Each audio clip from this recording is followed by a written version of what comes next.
বিশেষ করে কয়েকটি গুরুত্বপূর্ণ কথা না বললেই নয়। ঈদের দিনটা মুসলিম উম্মাহের জন্য একটা আনন্দের দিন, খুশির দিন, কথা ঠিক না? কিন্তু মুসলমানদের প্রত্যেকটা সেক্টরে, প্রত্যেকটা জায়গায় আমাদেরকে একটা গণ্ডির ভিতরে আবদ্ধ থেকে আনন্দগুলো পালন করতে হবে। বিশেষ করে দেখা যাবে ঈদের সময় ওই পাশ দিয়ে দেখবেন একদল বক্স বাজাইতেছে, এই পাশ দিয়ে একদল বক্স বাজাইতেছে। কিসের জন্যে? ঈদের আনন্দে। কিসের আনন্দে? ঈদের আনন্দে। এইটা কিন্তু ঈদের আনন্দ না।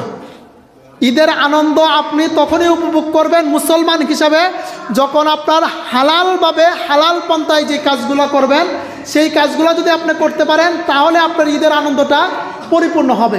একদল বক্স বাজাবে, আর একদল নারী নিয়ে ঘুরতে যাবে, মানে এক একজন এক এক রকম।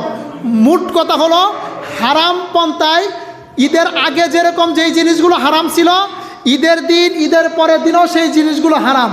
ঈদের আনন্দে গান বাজনার ব্যবস্থা করা যাবে না, বক্স বাজানোর ব্যবস্থা করা যাবে না, নারী নিয়ে ঘুরতে যাওয়া যাবে না। অর্থাৎ আপনাদেরকে ইসলামী শরিয়া আইন অনুযায়ী যেগুলো জায়েজ সে আনন্দগুলো করতে হবে, যেগুলো হারাম সেগুলো বর্জন করতে হবে। আল্লাহ রাব্বুল আলামিন আমাদের সকলকে পূর্ণ বছরগুলো যেন শান্তিমতে আল্লাহর দিনের প্রতি অটল থেকে যেন দিনের প্রতি, রসুল্লাহর সুন্নাহর প্রতি আমাদের ঈদটাকে যেন সুন্দরভাবে পালন করতে পারি তৌফিক দান করো। সকলে বলেন আমিন। আমাদের আগামী জীবনটা যেন আল্লাহ রাব্বুল আলামিন শান্তিময় করে দেয়। সকলে বলেন আমিন।